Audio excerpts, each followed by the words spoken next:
जल्दी आगे आ जाए। मरियम, ये हेड टू टेल मेथड की वर्कबुक है।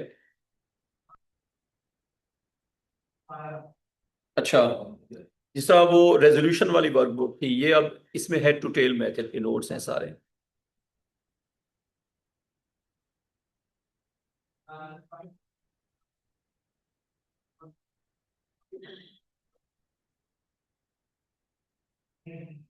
करें फिर शुरू।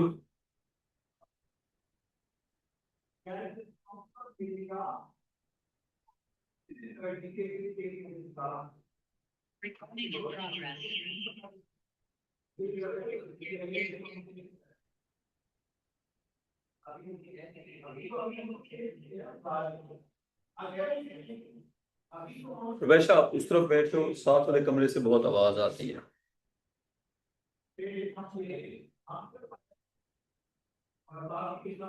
करें बेटा शुरू। अच्छा, हेड टू टेल मेथड में लर्निंग ऑब्जेक्टिव्स क्या हैं? State the range of possible resultant of two vectors and three vectors and find maximum and minimum in each case. Add two vectors in any direction, use head to tail method, represent the resultant on any diagram. Read a vector triangle and write down relation between vectors. Calculate the magnitude and direction of resultant using ये सारे जो head to tail method के learning outcomes हैं वो बताया मैं।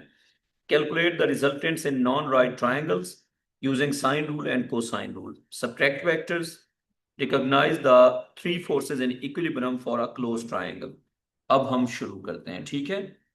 पहला part, why vectors need a special addition. वो कह रहे हैं कि वेक्टर्स को सीधा हम नंबर्स की तरह ऐड क्यों नहीं कर सकते। ठीक है, why vectors need a special addition, why head to tail method, why not some simple mechanism, सीधा सीधा क्यों ऐड ना कर दें। सिर्फ एक सेकेंड, आपको कहीं पे आईफोन नजर आ रहा है? चलें, अच्छा मेरे तीनों नाम फारूक के नाम से, ठीक। अच्छा, आई थिंक अब हम शुरू करते हैं। देखते जाओ। A vector has both magnitude and direction. So two vectors cannot simply be added like ordinary numbers. Reason is the direction. Reason is the direction. Unless they lie along the same line. The direction must always be taken into account.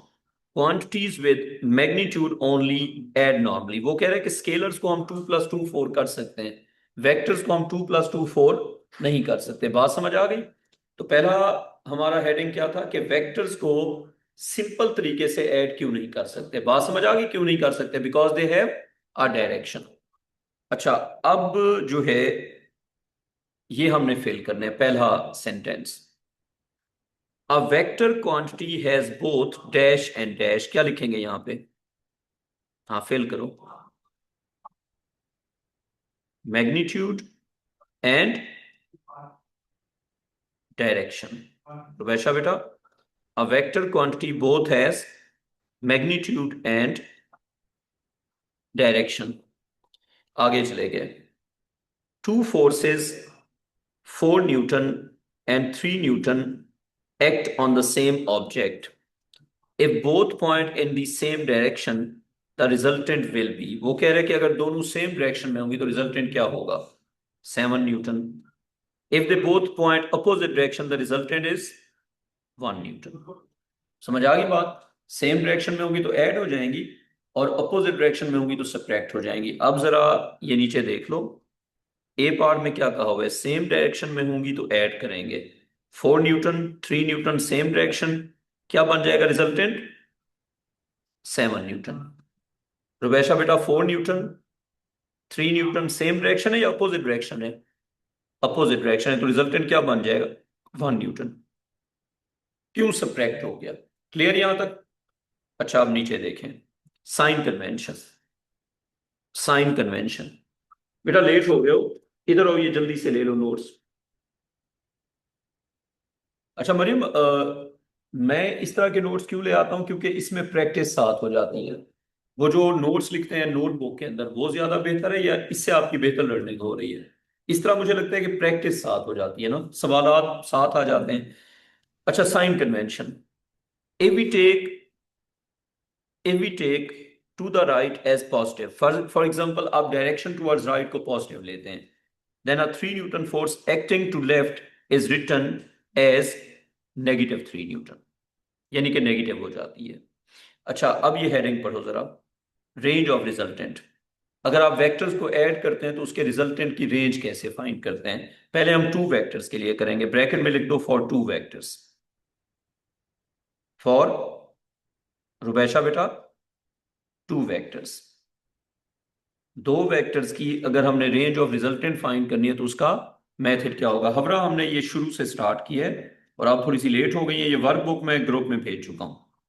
अच्छा, the range of resultant, range of resultant में ये है कि for 2 vectors of magnitudes f1 and f2 the resultant r is largest when they point in the same direction, and the resultant is the smallest when they point in the opposite direction. For any angle between them, r always lies in the range. वो कह रहे हैं जो आप range define करेंगे r उस range के in between होगा। अच्छा, मुझे बताएं कि दोनों सब्ट्रैक्ट कब होंगे? मैं तुम्हें काफी देर से देख रहा था, तुम बाहर ही थे। अच्छा, आ जाओ, आगे आ जाओ, ये नोट्स ले लो। नोट्स हम आपको लिखे लिखाए देंगे, ठीक है, ताकि आपको तकलीफ ना करनी पड़े। उसको दे दो। अच्छा, ये बताएं मरियम के f1 माइनस f2 कब करेंगे? f1 माइनस f2 कब करेंगे? When they are in same direction या when they are in opposite direction? इस पे लिख दो, when f1 and f2 are in opposite direction. Can we say that this is the minimum resultant? Can we say that this is the minimum resultant? Yes or no? This is the minimum resultant. Mustafa, अगर 2 vectors है ना f1 और f2, तो उनका minimum resultant क्या होगा? f1 minus f2, जब वो अपोजिट डायरेक्शन में होंगे। ये हम हैं मरियम, आई थिंक हम सेकंड पेज पे हैं, है ना? सेकंड पेज पे हैं बेटा। अच्छा, और मरियम f1 प्लस f2 कब होगा? Yes, it is the maximum resultant. It is the maximum resultant and this is achieved. कब अचीव होता है ये? It is a maximum resultant when f1 and f2 are in same direction. ये basically हमने 2 vectors के resultant की range define की है। अयान, इसमें हमने ये बताया है कि अगर 2 वेक्टर्स हो ना और उनकी वैल्यू गिवन हो, तो उनकी सबसे छोटा जो रिजल्टेंट हो सकता है वो उनका डिफरेंस है, सबसे बड़ा जो रिजल्टेंट हो सकता है उनका सम है। ठीक है मरियम? अच्छा, अब आगे चले गए। 2 forces of magnitudes 8 Newton and 6 Newton act at a point. Two forces of magnitudes 8 Newton and 6 Newton act at a point. देख लिया ना? As the angle between them is varied from 0 degrees to 180 degrees, अगर हम angle को change करते हैं 0 degree से 180 degree तक, तो मैक्सिमम रिजल्टेंट क्या होगा और मिनिमम रिजल्टेंट क्या होगा? क्या पूछा हुआ है मरियम बेटा? Maximum resultant and minimum resultant. Maximum होगा अगर दोनों सेम डायरेक्शन में है, तो क्या हो जाएगा? हाँ, मैक्सिमम रिजल्टेंट हो जाएगा मुस्तफा 6 न्यूटन प्लस 8 न्यूटन, तो कितना हो गया? 14 न्यूटन। और ये कब होगा? When both of them are in the same direction.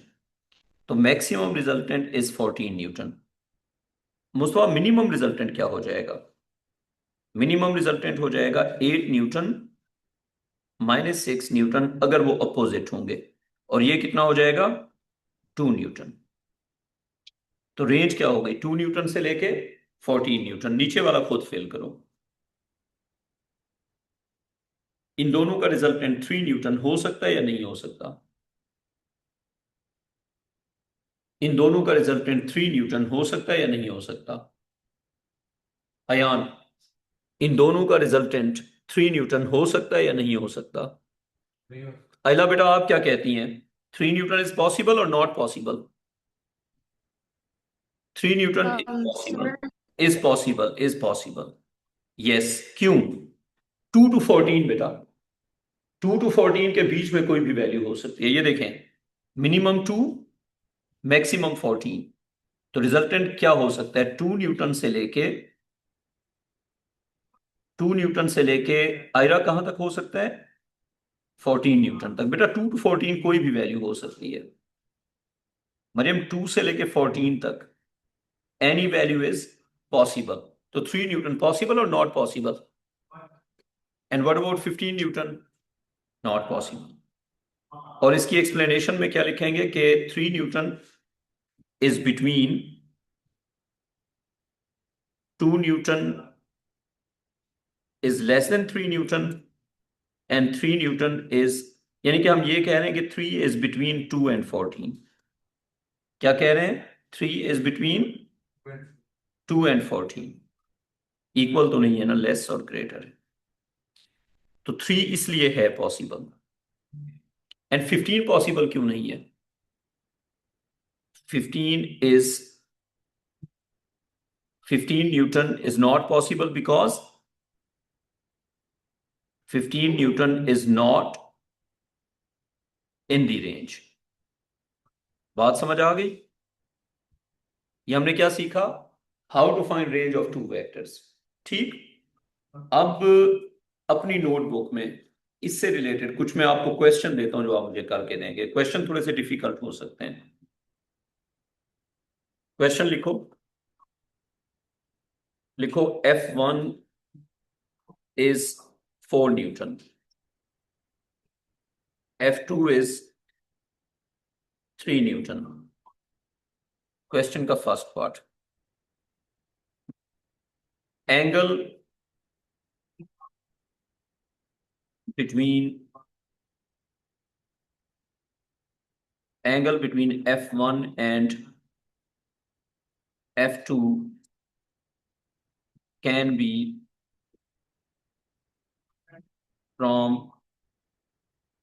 0 degrees to 360 degrees.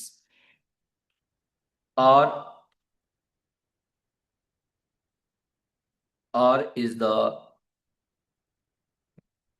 resultant. R is the resultant or vector sum of F1 and F2. Find range of R. आपको पता है रेंज क्या होता है?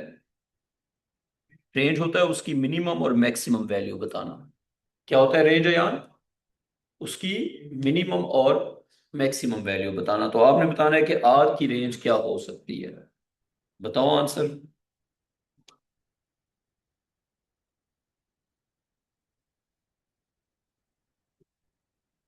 तो आर की रेंज हो सकती है सिंपली मिनिमम और ये मैक्सिमम। तो मिनिमम क्या हो सकता है? 4 - 3 less than equal to R. और मैक्सिमम क्या हो सकता है? 4 + 3। तो 1 न्यूटन से लेके कहां तक हो सकता है आर? 7 न्यूटन तक। मरियम क्लियर? लेकिन मैं अब सवाल को चेंज कर रहा हूं। Angle between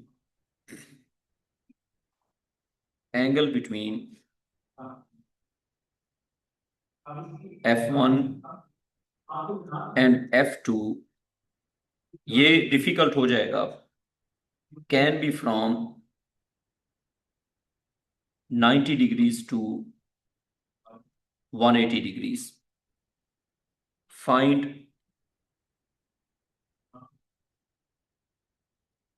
range of R. Now it's difficult. मैं एक चीज बता दूं, एंगल बढ़ने से रेंज कम हो जाती है। एंगल बढ़ने से वेक्टर सम डिक्रीज होता जाता है।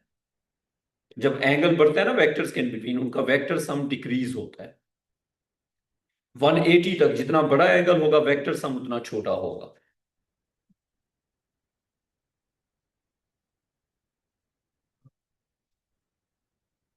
हाँ जी बेटा, जिसका आंसर आ जाए मुझे बताना है। अच्छा, अब एग्जामिनर ने इसमें चेंज क्या किया है, जरा ये ऑब्जर्व करो। एंगल की रेंज। हाँ, एंगल की रेंज चेंज की है। एंगल की रेंज चेंज करने से पूरा क्वेश्चन चेंज हो जाएगा।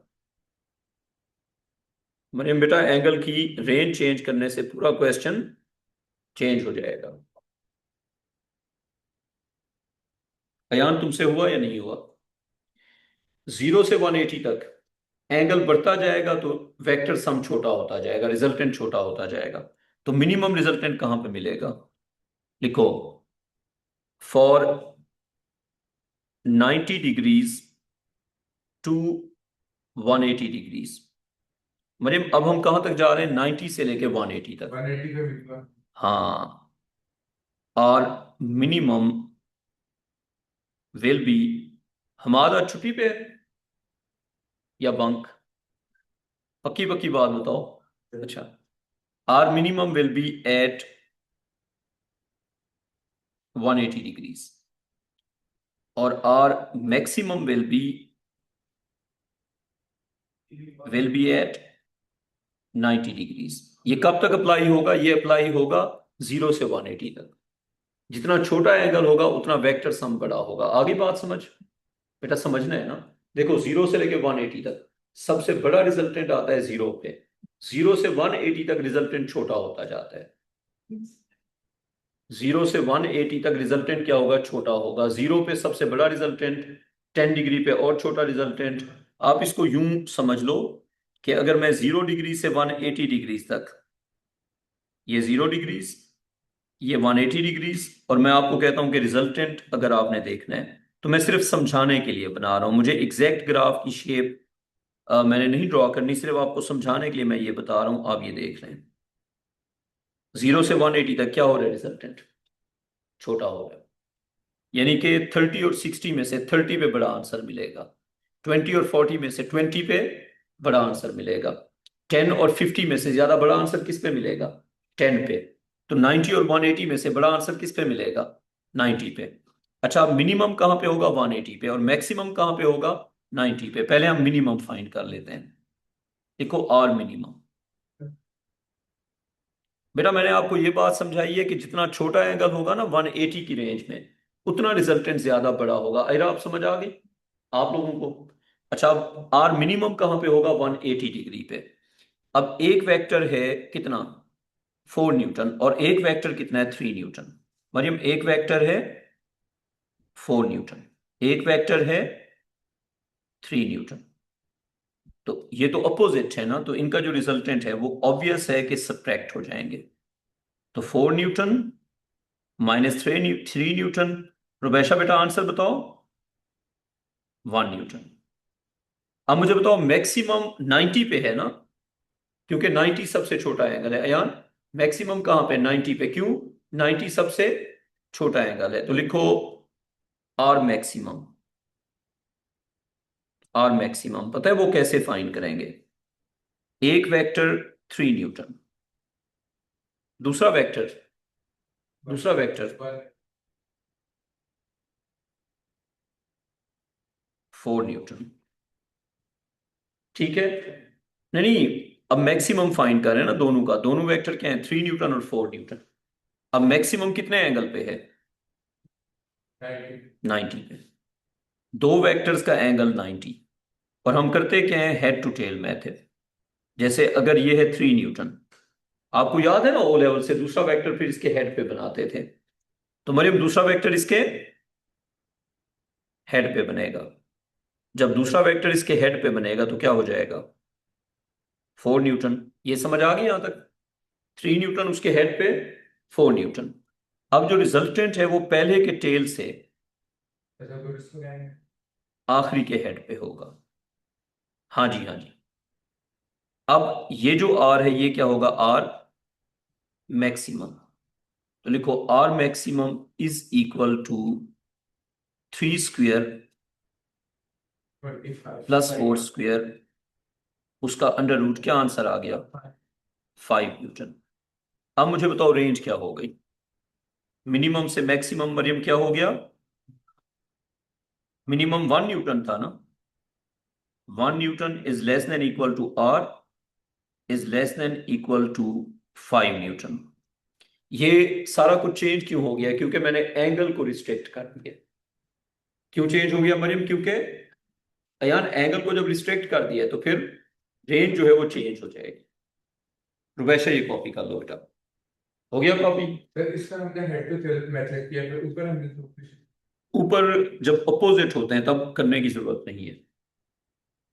उसकी ट्रायंगल तो नहीं बन सकती ना 180 के ऊपर। बेटा 180 और 0 पे तो ट्रायंगल नहीं बन सकती। हेड टू टेल मेथड होता है for angles other than 0 and 180। 180 पे हमें ट्रायंगल बनाने की है जरूरत, बताओ जरा। बेटा 180 पे तो नहीं बनेगी ना ट्रायंगल। अच्छा अब मैं क्वेश्चन देता हूं, वो करके फिर हम वापस वर्कबुक पे चले जाएंगे। क्वेश्चन लिखो जरा। आयरा ये करना है आपने। F1 was a vector, it was 5 Newton. F2 was a vector, it was 6 Newton. Angle between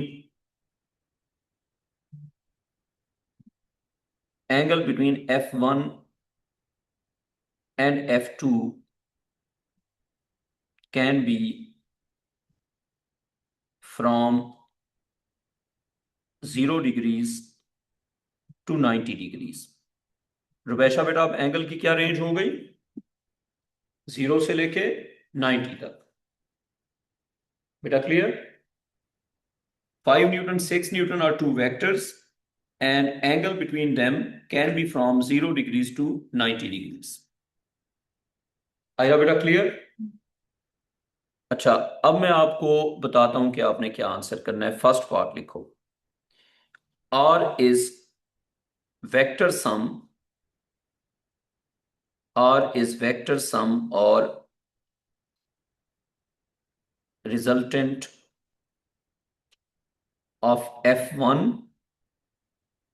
and F2. Mariam, R is the resultant or vector sum of F1 and F2. R will be maximum when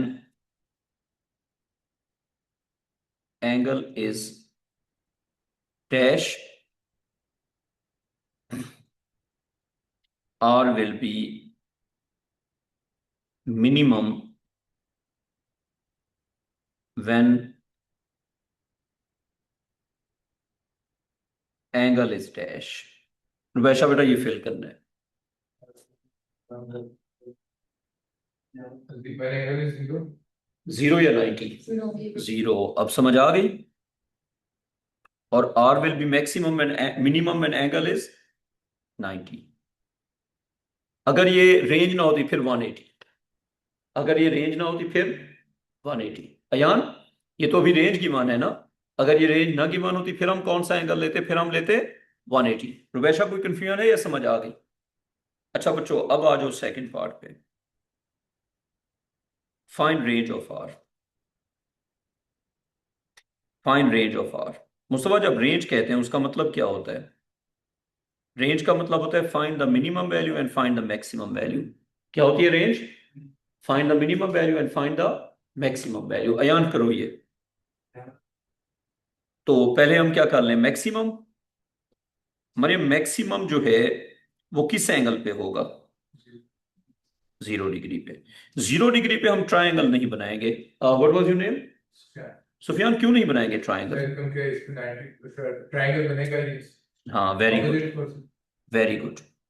5 Newton. हाँ मनूर वो इसलिए कि सबसे बड़े angle पे सबसे छोटा resultant होता है। This is what you have to memorize. From 0 degrees to 180 degrees, from 0 degrees to 180 degrees, जितना बड़ा एंगल होगा रिजल्टेंट उतना छोटा होगा। याद रहेगी ये बात? 0 डिग्री से 180 डिग्रीज तक जितना बड़ा एंगल होगा उतना छोटा रिजल्टेंट होगा। अच्छा अब ये देखो, ये आ गया 5 न्यूटन। तो महानूर अब ये याद रखना है, जितना बड़ा एंगल उतना छोटा रिजल्टेंट, लेकिन फ्रॉम 0 डिग्रीज टू 180 डिग्रीज। अच्छा, अब ये इसका आंसर क्या आ गया फिर? 6 न्यूटन प्लस 5 न्यूटन, और ये क्या आ जाएगा? 11 न्यूटन। तो मैक्सिमम हो गया 11 न्यूटन। मरियम अब मिनिमम 90 डिग्रीज पे है ना, क्योंकि 90 डिग्री उसने रिस्ट्रिक्ट कर दिया है। तो अब लिखो आर मिनिमम। आयरा बेटा मिनिमम कितने पे है? 90 डिग्रीज पे। मिनिमम है 90 डिग्रीज पे। और वैसा बेटा क्यों? क्योंकि 90 डिग्री सबसे बड़ा एंगल है, 90 से आगे हम नहीं जा सकते। अच्छा, अब जो है अगर हम देखें, बच्चों फोकस करना है, 90 डिग्रीज पे अगर हम दोनों को बना दें, ये 5 न्यूटन, और मरियम दूसरा वेक्टर इसके हेड पे ना, और दूसरा वेक्टर है कितना? 6 न्यूटन। ऑर्डर मैटर नहीं करता। And the angle between the two is 90 degrees. Angle between the two is 90 degrees. Now the resultant will be, you know that at 90 degrees the resultant is minimum. Mariam, at 90 degrees the resultant is minimum. And that minimum resultant will be, our minimum is equal to 5 square plus 6 square and under root of that. Under root 61. 61। तो अब अगर हम range लिखते हैं तो क्या लिखेंगे? अच्छा, अंडर रूट 61 का अगर आंसर बता दो ना बेटा, 10 तो नहीं आ रहा। अंडर रूट 61, मैं ना कब्रिस्तान में पढ़ा रहा हूं, अयान कब्रिस्तान में पढ़ा रहा हूं मैं, है 7.8। मरियम अब रेंज क्या हो जाएगी फिर? 7.8 Newton is the minimum and maximum is 11 Newton. अब आपको रूल समझ आ गया? पक्का? ठीक है। अच्छा, मैं अब आपको ना एक ग्राफ देता हूं, आपने बताना है कि कौन सा ग्राफ ठीक है। ये देखना जरा, यहां पे मैंने लिखा रिजल्टेंट, यहां पे मैंने क्या लिखा? रिजल्टेंट। और यहां पे मैंने लिखा एंगल बिटवीन द वेक्टर्स। अब मैं एंगल बना रहा हूं 0 से लेके 360 तक। मैंने एक ग्राफ आपको दे दिया कि मैंने ये ग्राफ बना दिया, आपने अभी कमेंट नहीं करना, थोड़ा सा वेट करना है। दूसरा मैंने ग्राफ बना दिया रिजल्टेंट, और यहां पे मैंने लिखा एंगल, और फिर मैंने यहां पे लिखा 0, यहां पे लिखा 360, और बीच में मैंने लिख दिया 180। ठीक है, और 180 पे मैंने एक डॉटेड लाइन भी बना दी हाईलाइट करने के लिए कि दिस इज 180। तो मैंने ग्राफ ये बना दिया। जी बिल्कुल ड्रॉ करना है, और इनमें से कोई एक ग्राफ ठीक है, आपने बताना है कौन सा ग्राफ ठीक है। इनमें से कोई एक ग्राफ ठीक है। इन दोनों में से? हाँ सर दूसरा वाला पहला वाला। मरियम, आप क्या कहती हैं? आयरा बेटा आप भी देख लें और बताएं कि कौन सा ग्राफ ठीक है। लेफ्ट वाला होना चाहिए। रुबैशा आप क्या कहती हैं, कौन सा ग्राफ ठीक है? अच्छा जी, इसका आंसर है, पहले भी ये कॉपी कर लो ना,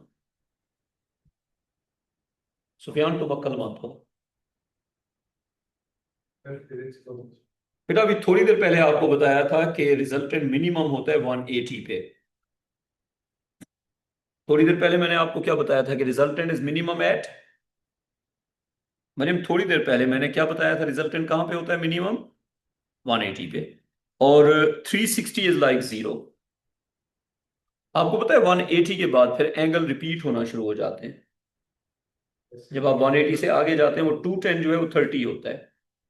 बेटा 180 के बाद ना वही वाले एंगल फिर से रिपीट होना शुरू हो जाते हैं। So first one is incorrect and second one is correct. तो रिजल्टेंट मैक्सिमम कहां पे होता है? इधर से या तो 360 पे, क्योंकि 360 इज लाइक 0, या 0 पे। और रिजल्टेंट मिनिमम कहां पे होता है? 180 पे। This is for two vectors. याद रहेगा? याद रहेगा ना? अच्छा, ये तो मैंने आपको सिखाया है रिजल्टेंट फॉर टू वेक्टर्स। बेटा ये सेकंड ग्राफ करेक्ट है। मरियम आप एक्सप्लेन कर सकती हैं क्यों सेकंड ग्राफ करेक्ट है? क्योंकि 180 पे जब डायरेक्शन अपोजिट हो जाती है उस वक्त रिजल्टेंट मिनिमम होता है। अब हम चले गए उस पे वापस अपनी वर्कबुक पे। अब जरा हेडिंग पढ़ो क्या लिखी हुई है। हेडिंग पढ़ो, The range of three or the more. Range of 3 और more वेक्टर्स। लेकिन हम सिर्फ 3 तक जाएंगे। 3 वेक्टर्स की रेंज क्या होगी? अच्छा, रेंज क्या होती है यार? सबसे मिनिमम वैल्यू, सबसे मैक्सिमम वैल्यू। अब 3 वेक्टर्स की जो रेंज होती है वो क्या होती है मैं आपको बता देता हूं। पहले ये पढ़ लेते हैं फिर मैं आपको समझा दूं।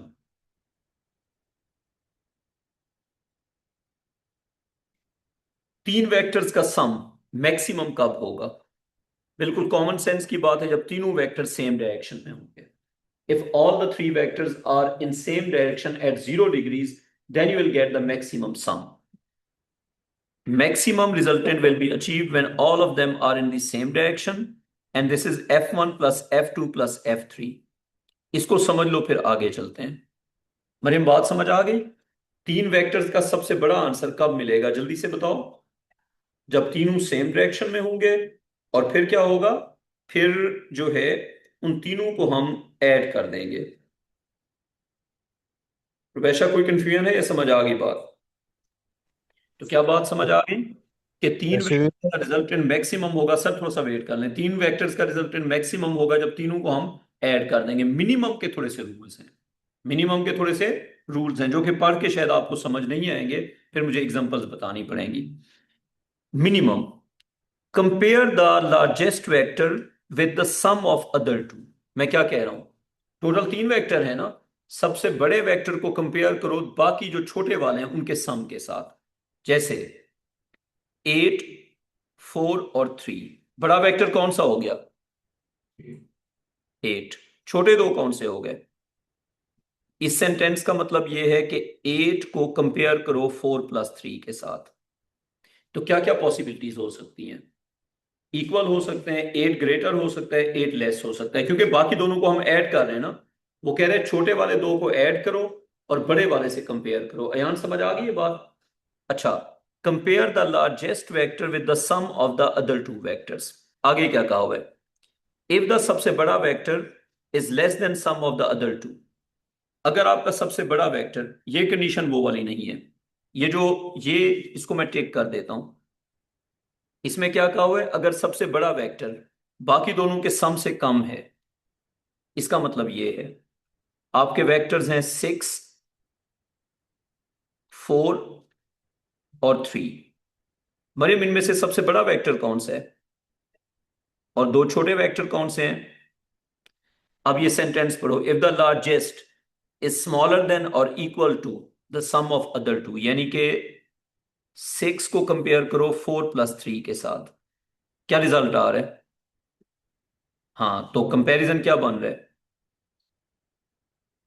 सम is bigger. Some the some is bigger. ठीक है। अब इससे होता क्या है? इससे ये होता है अगर दो छोटी साइड्स का सम बड़ी साइड से बड़ा हो तो ट्रायंगल बन सकती है, अगर ना हो तो ट्रायंगल नहीं बन सकती।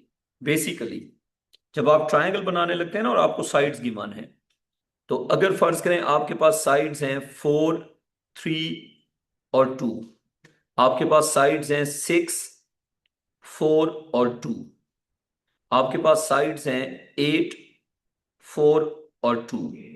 अब मैं आपको जो चीज बताऊंगा वो आप देखते जाएं। 4 को कंपेयर करो 3 प्लस 2 से। triangle with the एक सेकेंड, एक सेकेंड।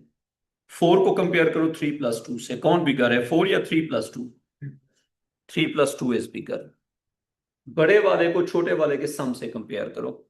अगर छोटे वाले का सम बड़ा हो गया तो ट्रायंगल इज पॉसिबल। ये नोटबुक में लिखना है तो लिखते जाओ, यही बात उधर लिखी हुई है। तो ट्रायंगल इज पॉसिबल। तो ट्रायंगल इज पॉसिबल। अच्छा, फर्ज करें हम करते हैं इसकी बात, 6 और 4 प्लस 2। मरियम क्या रिजल्ट आ रहा है? इक्वल पे ट्रायंगल नहीं बनती। इक्वल पे ट्रायंगल नहीं बनती। तीसरे वाले में बताओ 8। नोट्स में sorry it's less than or equal to, तो फिर ट्रायंगल नहीं बनेगा। बेटा मैं तीनों को अलग अलग लिख के आपको बता रहा हूं ना, आप देखती जाए। देखें, जब 4 लेस था तो ट्रायंगल इज पॉसिबल, जब इक्वल है तो ट्रायंगल इज नॉट पॉसिबल। अब मैं तीसरा केस लिख रहा हूं, वो भी देख लो ना, फिर मैं आपको फर्दर समझाता जाऊंगा ना। 4 + 2 और 8, 8 इज बिगर, तो triangle not possible, triangle not possible. ये तीन पॉसिबिलिटीज देख लो। अच्छा, अब मैं आपको बता देता हूं कि ऐसा क्यों होता है। आप विजुअली इसको यूं देखो। फर्ज करें ये साइड है ए, ये है बी, ये है सी। बोलना नहीं है, सिर्फ देखना है, आपको खुद ही बात समझ आ जाएगी। ये साइड है ए, ये है बी, ये है सी। कॉमन सेंस यूज करके बताओ किस में ट्रायंगल बनेगी, किस में नहीं बनेगी। Using these 3 sides you can take the sides at any angle. Common sense क्या कहती है, ए और बी में से किस में ट्रायंगल बनेगी, किस में नहीं बनेगी। बेटा बात सुनो, बी और सी जो हैं वो ए के ऊपर पूरे पड़ सकते हैं। फर्ज करें अगर आप ट्रायंगल बनाना चाहते हैं, इस केस में ये देखें, थोड़ा सा कॉमन सेंस यूज करो। टिना सा बी, टिना सा सी, है पॉसिबल ट्रायंगल।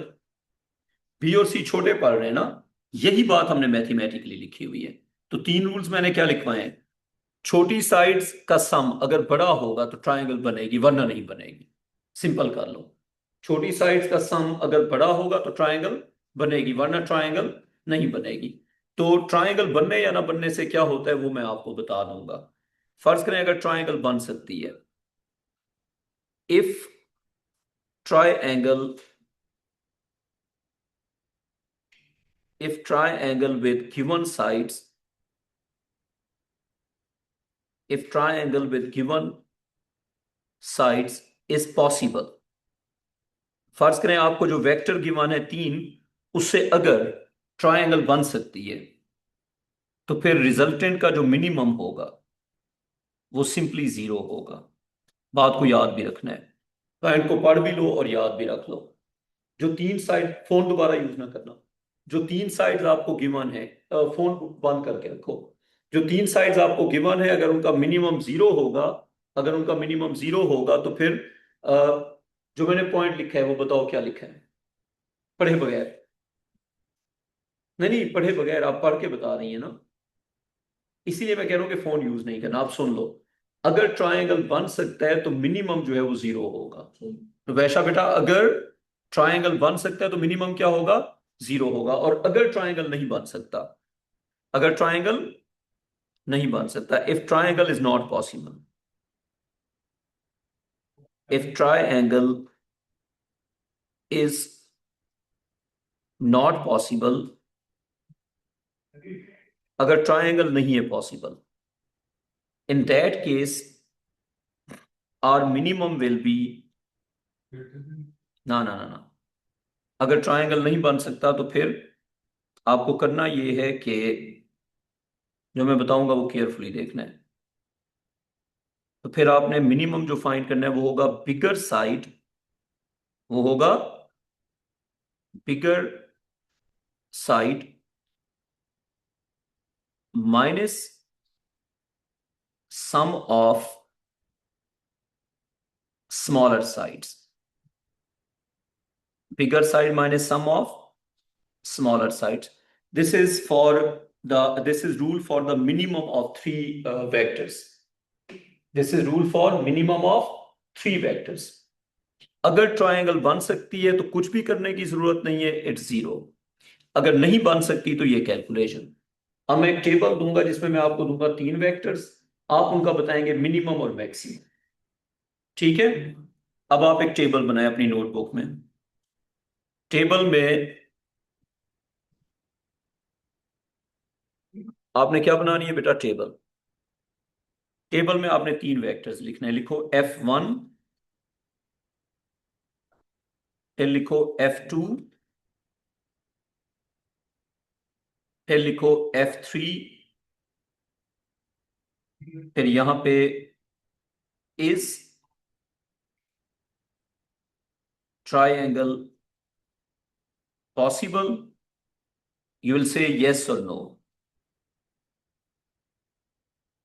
वो मैं देख लूंगा मारूश, मुझे भी लग रहा है वो इक्वल गलती से डला हुआ है ना, आप उस इक्वल को पॉइंट आउट कर रही है ना, वो हम कर लेंगे ठीक। मारूश वो हम कर लेंगे ठीक, मुझे समझ आ गई है जो आप कह रही हैं, वो मैं करेक्शन करा दूंगा। आपको समझ तो आ रही है ना? अच्छा, F1 F2 F3 is triangle possible? What will be the minimum and what will be the maximum? तो मरियम हम क्या प्रैक्टिस कर रहे हैं कि अगर आपको तीन वेक्टर्स गिवन है and you have to decide कि मिनिमम क्या होगा और मैक्सिमम क्या होगा। पहला option, one of them was 8 newton, one of them was 8 Newton, the other one was 4 Newton, the other one was 2 Newton. चलें जी, मैं आगे मूव नहीं करूंगा, पहले आप मुझे बताएं कि इस केस में ट्रायंगल है पॉसिबल या नहीं है। हाँ जी, क्या कहते हो बच्चों, इस केस में ट्रायंगल है पॉसिबल या नहीं पॉसिबल? 4 + 2 6 and 8, तो 8 इज बिगर देन 4 + 2, ट्रायंगल है पॉसिबल या नहीं है? नहीं बन सकती, नहीं बन सकती। अच्छा, कैसे डिसाइड किया? 4 + 2 6, 6 जो है वो 8 से कम है, तो ट्रायंगल नॉट पॉसिबल। मैक्सिमम तो होगा 8 + 4 + 2, बताओ कितना हो गया? 14। और मिनिमम क्या होगा फिर? अब 0 नहीं होगा, मिनिमम के लिए करना पड़ेगा 8 - 6। समझिए क्यों? बड़े में से छोटे के सम को सब्ट्रैक्ट कर दिया, 2 न्यूटन। अच्छा, अगले पे आ जाओ, नंबर 2 लिखो। नंबर 2 पे लिखो 8 न्यूटन, 7 न्यूटन, 3 न्यूटन। इसका आप खुद फिल करो। आयरा, इसका खुद फिल करना है बेटा, फिल करो ना, आगे और चीजें भी लिखनी है।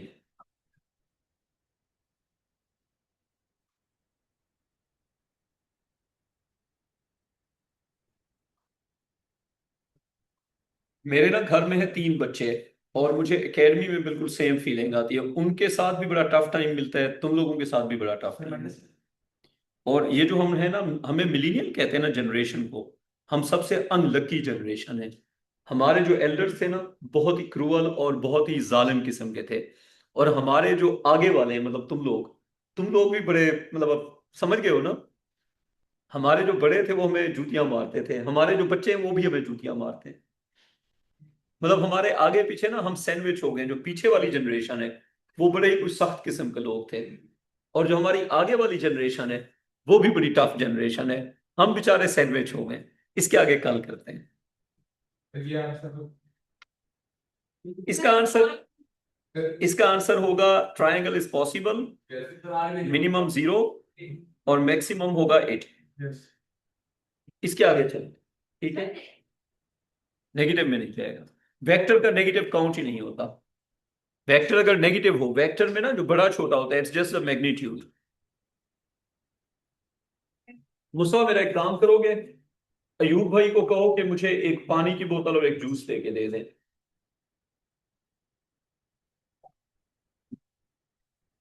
तो वैसा तुम्हारी आगे क्लास है अभी, बच्चों को ये नोट्स देने दे दोगी? मैं कैंटीन से होके आ रहा हूँ, तुम ओ लेवल के बच्चों को थोड़ी देर के लिए टीचर बन जाओ, इनको तुमने नोट्स देने हैं, ठीक है? तुम बस 2 मिनट के लिए टीचर हो, मैं बस आ रहा हूँ, ठीक है? ये हर बच्चे को एक देती है, मैं बस 2 मिनट में आया, मैं 1 मिनट में आ रहा हूँ।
थैंक यू बेटा। Mariam, thank you so much. Mariam, you are assistant but you will not get any pay. ठीक है, ये नहीं कहना कि सर अब पे भी देंगे।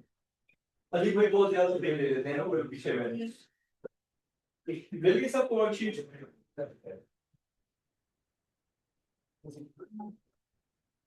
वैसे किसी बच्चे को असिस्टेंट बना दो, मेरी पे तो बच जाएगी। सोचने वाली बात।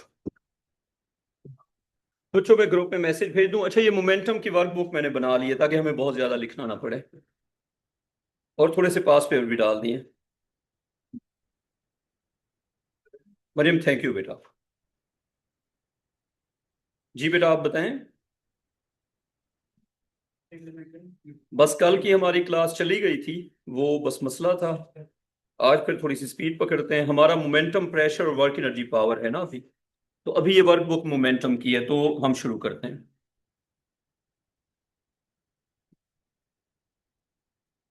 अच्छा, मैंने ग्रुप में इसकी सॉफ्ट कॉपी ऑलरेडी भेजी हुई है, ठीक है। अयूब भाई, थैंक यू यार। मैंने अपने लड़के को छुट्टी दी हुई है ना आज।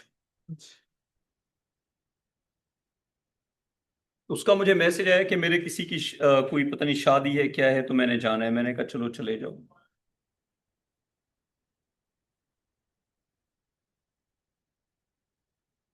मेरे स्कूल के बच्चे ये कहते हैं, आगे आ जाओ, चेयर भी साथ ले आना, चेयर भी साथ ले आओ।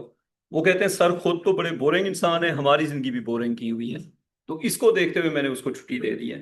सच में मैंने सुनी हुई है ये बातें। बच्चे कहते हैं सर की अपनी कोई लाइफ नहीं है, हमें भी बस ऐसे ही ना तंग करके रखा हुआ है। अच्छा बच्चों, ये वर्कबुक आपको मैंने दे दी है, अब शुरू करते हैं।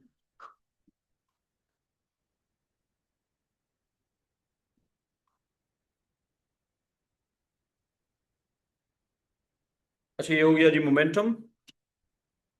तो लेट्स स्टार्ट।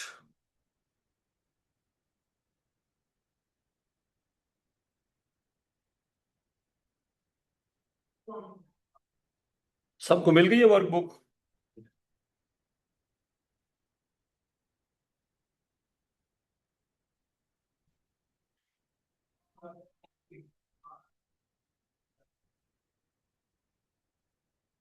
अच्छा जी,